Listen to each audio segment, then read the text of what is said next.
아세안 한때 우리가 5위 교역국입니다. 투자도 7위. 우리 한국 관광객이 3위나 됩니다. 아세안이 1등이고 다음에 중국이 우리 한국일 거예요.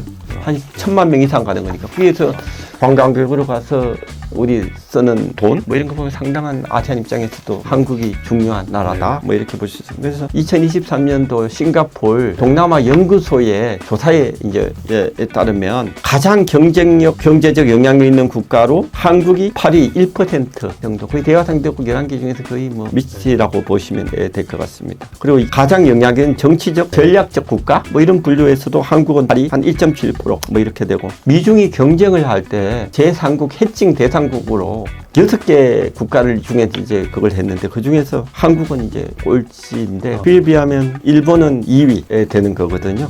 이런 면에서는 저희들이 아직은 가야 할 길이 멀다. 이렇게 평가를 할 수 있겠습니다. 기본적으로 인프라 관련돼 가지고는 중국, 일본에 비하면 뭐 한국이 많이 떨어졌죠. 일본은 어느 지역이든 공간이든 우리 한 2.5배 정도는 인원수가 많습니다. 중국은 뭐 말할 나위도 없고요. 지난 정부에서 신남방하면서 인원이 많이 늘어났습니다만 여전히 그런 면에서는 좀 비교는 좀 할 수가 없다. 일본 같은 경우에는 아세안과 오랜 관계가 있습니다. 에도 시대 때부터 뭐 그런 그게 있었고 옛날 그 이전에도 동남아에 진출을 많이 했고 무역도 많이 했고 태국이나 그리고 베트남, 니온마치, 일본 마을이라고 이런 것들이 막 많이 생기고 뭐 그 정도로 이미 오래전부터 전통을 가지고 있고 현대에 넘어와 가지고는 2차 세계대전 때 한 3년 반 동안에 동남아를 지배를 했죠. 그래 하면서 나중에 그 끝나고 나서 이제 배상을 할 때 ODA로 배상을 하면서 경제 협력과 연결해서 기업하고 진출하는 그런 저것도 있고 중국 같은 경우에는 물량 공세로 대규모 ODA도 있고 또 하나는 화교가 한 2,600만 명이 있고 경제를 주름 잡고 있는 거고 그래서 그런 면에서 상당히 강점이 있고 조금 경제적으로 이렇게 보면 우리가 외국의 다국적 기업들을 좀 배치마킹해야 되겠다. 외국의 다국적 기업들은 각 개별 국가의 기업 전략을 해가지고 다들 시장을 바라보면서 하지만 또 한편으로 이와 동시에 아세안 시장 전체를 보던 글을 하고 있거든요. 그래서 아세안 전략이라고 그러는데 그게 한 90% 이상이 다 그 외국 기업들은 전략을 가지고 있습니다. 근데 우리 기업들은 한 5% 정도밖에 없어요. 여전히 우리를 나무를 바라보던 전략을 하고 있다는 거죠. 그 동남아 시장을 전체적으로 쪼개기를 하면 불구의 경제가 생기는데 그런 식으로 가져가고 있는데 우리도 이제 아마 그런 식으로 좀 가져가야 되지 않을까 그런 생각이 좀 듭니다. 그렇게 되면 동남아를 바라보고 아세안을 바라볼 때 외교 다변화, 경제 다변화가 될 수 있고 요새 뭐 베트남이 뜨고 어디가 뜬다고 해서 그냥 준비 없이 가지 마시고 사실은 사전에 조금 컨설팅도 좀 받고 그렇게 미리미리 좀 했으면 좋겠다.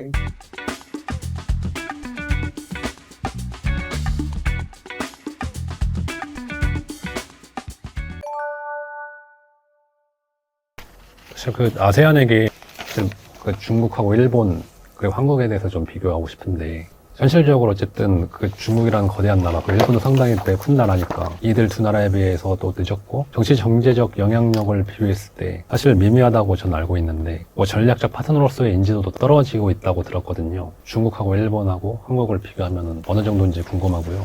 이 경쟁자인데 어쨌든 이 지역을 두고 우리나라에게 중국하고 일본하고 경쟁하는 상황인데 어떻게 하면 좀 이런 영향력이나 어떤 인지도를 키울 수 있을지 좀 궁금합니다. 일단 먼저 답변을 드리기 전에 우리 정도 인구 경제력 보면 우리 뭐 10위 뭐 작은 나라는 아닙니다만 그렇다고 해서 2위인 세계인 중국, 일본 3위 뭐 이 정도는 아직 안 되니까 같은 10대이긴 합니다만 그런 것들을 감안을 할 때 우리에게 아세안은 이제 이미 중요하다고 아까 말씀을 드린 거고 2위 교역 대상국, 투자국, 우리의 최대 방문국 1,000만 명 이상 가는 거고. 그렇지만 아세안 한대에 대해서도 우리가 그런 규모를 적은 데가 아니다. 왜냐면 아세안 한대 우리가 5위 교역국입니다. 그리고 그 차지하는 비율이 아직 10% 내외인 5.7%임에도 불구하고 아직 아세안 한대는 5위 정도, 탑5 안에 들어가는 거고. 투자도 7위. 우리 한국 관광객이 3위나 됩니다. 아세안이 1등이고 다음에 중국이 우리 한국일 거예요.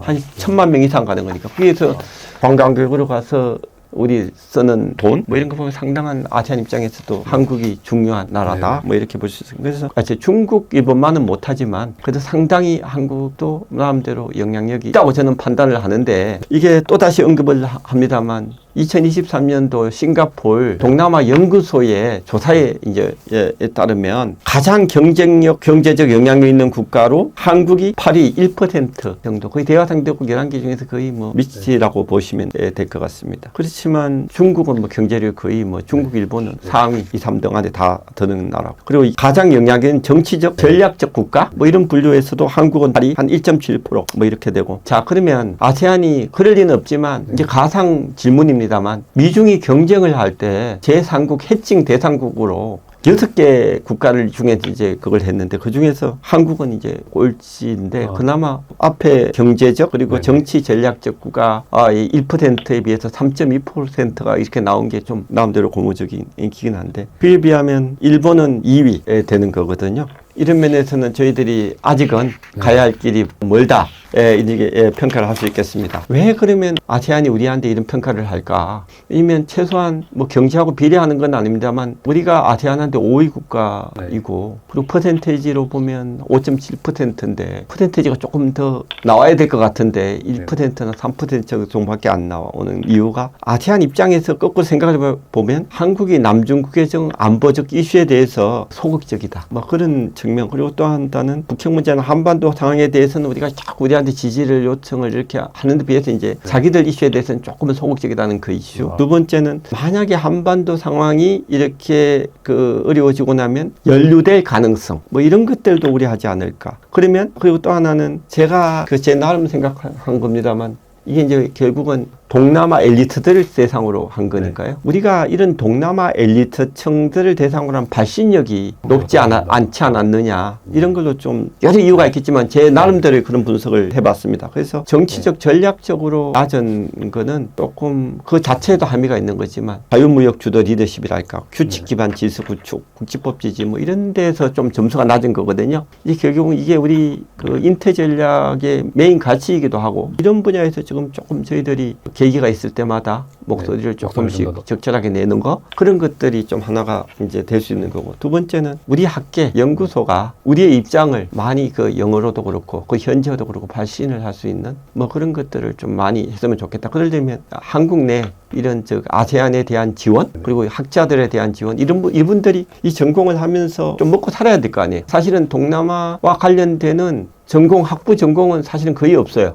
많은 사람들이 아직도 적극적이지 못하고 있는 상황이거든요. 그래서 이런 거에 대해서 우리가 좀 이렇게 동남아 전문가들을 키우는 그런 된다. 쪽으로 좀 해야 되지 않을까. 그래야만이 그분들이 발신력이 높아지지 않을까 이런 생각이 듭니다. 아세안이 우리나라에 비해서 엘리트들의 정치 사회적 영향력이 강하다 이렇게 들었는데 그에 대해서 좀 간단하게 설명해 주실 수 있을까요? 예, 1967년에 아세안이 설립될 때 그때도 이제 5개국이 이제 설립을 해서 점점 10개국이 다 됐습니다만 결국은 그때 당시에 리더들의 결단으로 이렇게 된 거거든요. 우리가 지금 아세안의 입장 이렇게 이야기할 때 싱가포르 동남아 연구소의 그 연구도 엘리트층 대상으로 연 5년째 동남아 일반 국민을 대상으로 하는 조사는 제가 별로 많이 보지 않은 것 같아요. 그리고 또 그동안에 아세안이 50년 발전해온 것도 엘리트들 간의 공동체 의식 이런 것들 때문에 가능하다라고 했는데 달라져야 한다라는 분위기가 이제 도는 게 과연 일반 국민들이 아세안 공동체나 아세안 협력에 대해서 체감을 하지 못한다면 아세안이 발전을 할 수 있겠느냐 이런 인식들이 있습니다. 그래서 이제 아세안이 2015년도에 한 게 People Oriented Community 국민 중심의 지향 공동체를 하자 뭐 이런 이야기가 나오는 겁니다. 그래서 개별 국가로도 봐도 정권이 이렇게 바뀌더라도 주류 세력이 바뀌는 적은 거의 없습니다. 식민지에서 이렇게 독립을 할 때도 그런 청산이랄까 이런 것들이 안 하고 계속 지배층들이 계속 왔고 예를 들면 필리핀 같은 경우에는 소수 가문이 정권 교체와 상관없이 계속 좌지우지하는 그런 경우가 되고 딴 나라들도 크게 보아 다르지 않다. 그래서 앞으로의 아세안 동남아의 과제는 어떻게 하면 소위 말하는 성장의 사다리 엘리트들이 될 수 있는 그런 사다리를 많이 낳아주는가 그런 정책들 이런 것들이 필요하다. 저 개인적으로 그렇게 생각을 하고 있습니다. 일본하고 중국 얘기를 했는데 그 대사님이 근무하셨을 때 그쪽 외교관들도 많이 보시고 하셨을 것 같은데 일본에서도 근무하셨고 그 아세안 지역에서 우리와 비교했을 때 일본과 중국의 어떤 외교력, 그 위상, 인프라라고 해야 되나요? 그걸 비교하면은 좀 어떤지 궁금합니다. 가깝고 특징이나 강점이 있을 것 같거든요. 네. 제가 동남아에 있으면서 이제 그 일본 대사, 중국 대사도 이제 많이들 만나보고 지금 현재 주한 일본 대사, 현재 대사도 제가 아세안 때 같이 대사 같이 했습니다. 기본적으로 인프라 관련돼 가지고는 중국, 일본에 비하면 뭐 한국이 많이 떨어졌죠. 일본은 어느 지역이든 공간이든 우리 한 2.5배 정도는 인원수가 많습니다. 중국은 뭐 말할 나위도 없고요. 국내 본부 외교부에도 일본 제가 근무할 때도 보면 외교부에 동남아 관련되는 국이 이제 있으면 거기에 동남아 1과 2과 뭐 이렇게 대륙 동남아, 해양 동남아 이렇게 나눠져 있는데 지역 협력과 아세안 이렇게 있는데 동남아 1과 대륙 동남아 하는데 직원이 한 30명 정도 돼요. 근데 제가 국장할 때는 여기 그 인도까지 다 담당할 때 한 30명 정도 이렇게 됐거든요. 한 과만 못한 정도 수준에. 지난 정부에서 신남방하면서 인원이 많이 늘어났습니다만 여전히 인력에서는 부족하다. 좀 비교는 좀 할 수가 없다. 그렇지만 그런 측면에서 이제 인프라 쪽에서 이제 말씀을 좀 드릴 수 있고 일본 같은 경우에는 아세안과 오랜 관계가 있습니다. 에도 시대 때부터 뭐 그런 그게 있었고 또 옛날 그 이전에도 동남아에 진출을 많이 했고 무역도 많이 했고 뭐 그 정도로 이미 오래전부터 전통을 가지고 있고 현대에 넘어와 가지고는 2차 세계대전 때 한 3년 반 동안에 동남아를 지배를 했죠.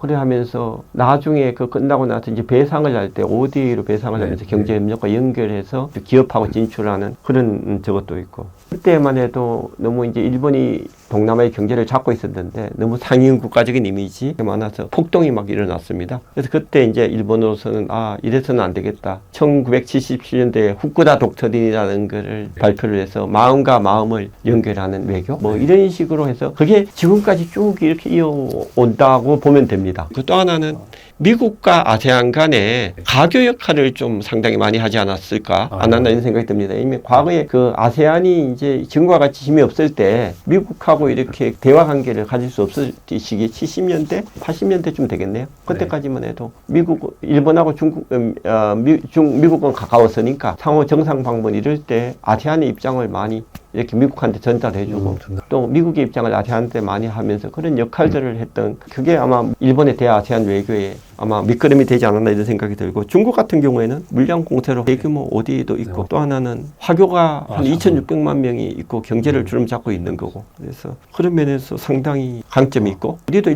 동남아한테 주는 ODA가 그렇게 적은 편은 아닙니다. 우리 규모에 비하면 한 5억 불 정도 됐는데 한 23% 상당히 많이 프로테이지는 많은 거죠.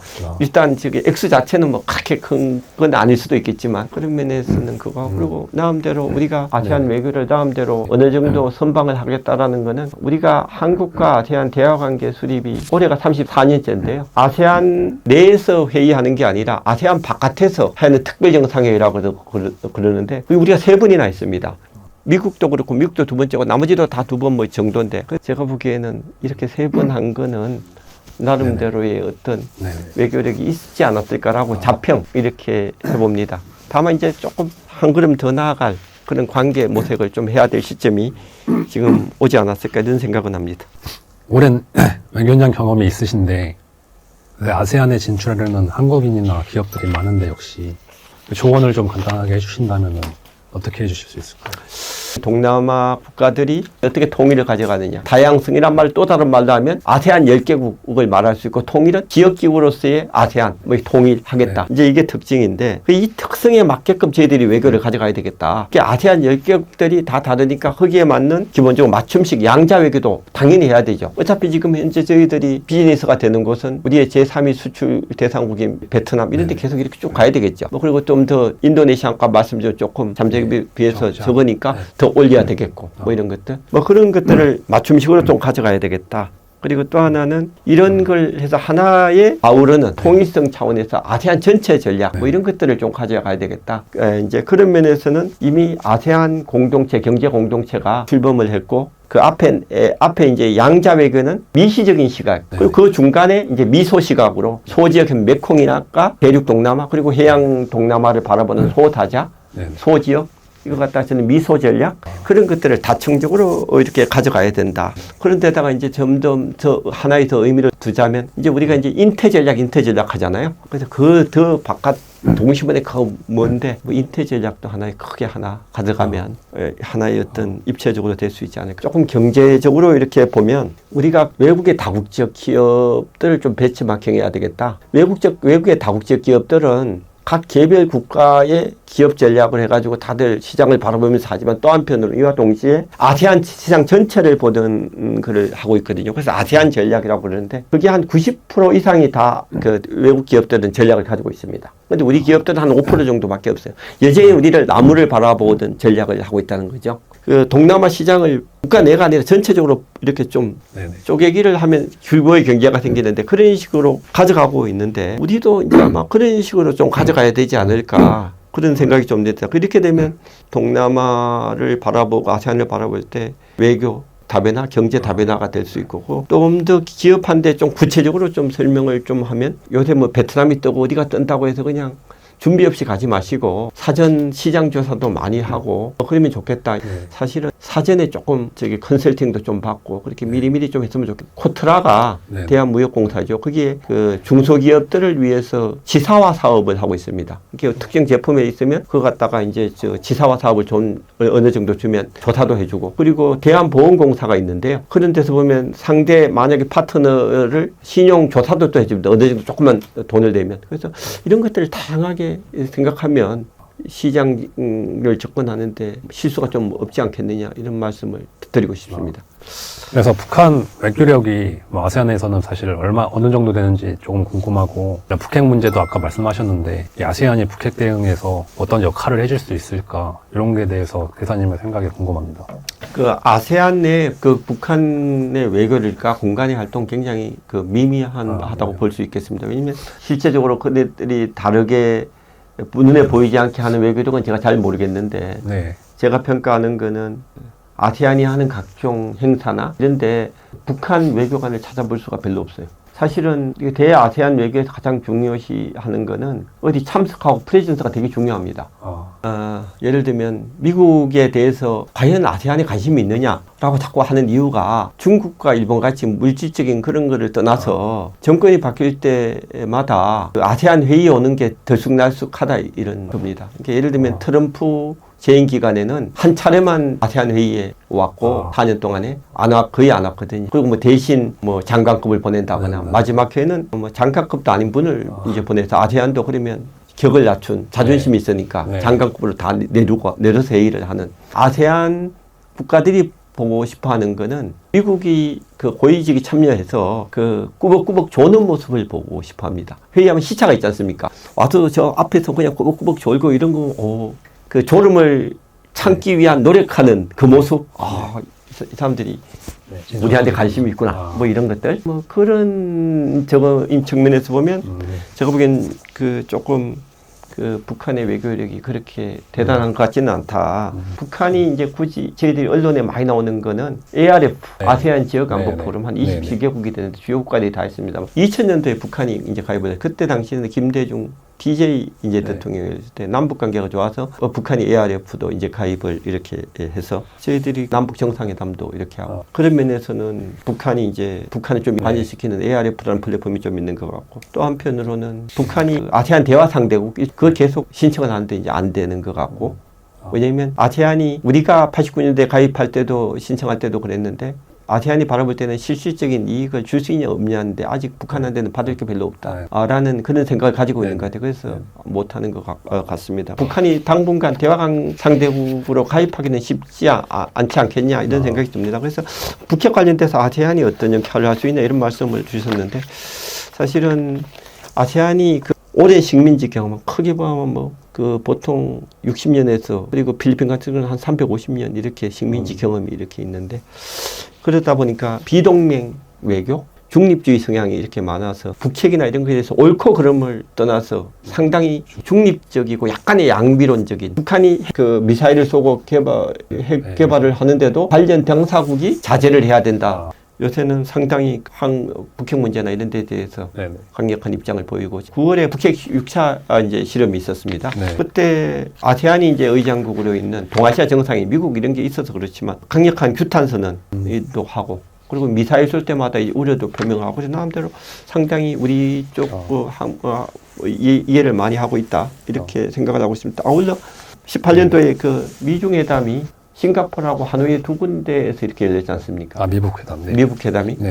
아세안이 그 북핵 해결에 대해서 직접적인 결정적인 역할은 못하겠지만 나름대로 촉진자 역할 그리고 북한의 도발을 이렇게 좀 자제해라 이런 메시지는 계속 보낼 수 있다. 그래서 우리가 이걸 어떻게 평가할지 모르겠습니다만 이런 것들도 우리가 감안을 해야 된다. 그래서 우리가 이걸 바라볼 때 우리가 이제 그 동남아 아세안 하면 아이고 뭐 동남아 아세안이 뭐 그냥 북핵 문제 뭐 이런 거 한반도에 지금 무슨 영향이 있을까라고 네. 이렇게 하면서 자리를 많이 안 내주는 경향이 있는데 네. 나름대로 촉진자 역할을 할 수 있으니까 네. ARF나 뭐 여러 가지를 통해서 나름대로 그 아세안 동남아를 네. 조금 활용하는 네. 이런 것들도 좀 필요할 때가 아닌가 이런 생각이 듭니다. 네. 오늘 아세안 전문가이신 서정인 대사님 모시고 아세안이 왜 중요한지 또 인도태평양적 전략은 무엇인지 등에 대해서 좀 자세하게 살펴보는 시간을 가졌습니다. 다음 주에도 좀 지역 전문가 모시고 좋은 내용으로 찾아볼 수 있도록 하겠습니다. 감사합니다. 네, 감사합니다.